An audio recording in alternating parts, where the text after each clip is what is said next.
کہ کچھ جو ہے 8 مارچ تک ہو جائے. اصل میں ایک صرف لائن اس کے اندر ایڈ کرنا چاہوں گا, وہ یہ ہے کہ پروسیکیوشن نے یہ ثابت کرنا تھا کہ سیکشن 5 یا 9 کی وائلیشن ہوئی ہے.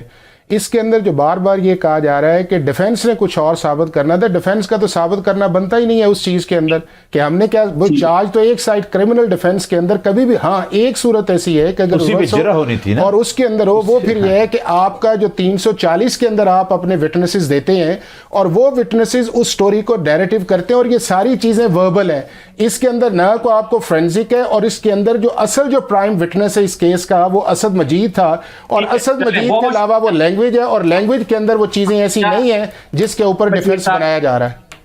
آپ کا بھی بہت شکریہ ناز اللہ نئی صاحب, آپ کا بہت شکریہ پروگرام میں شرکت کرنے کے لیے. اللہ حافظ.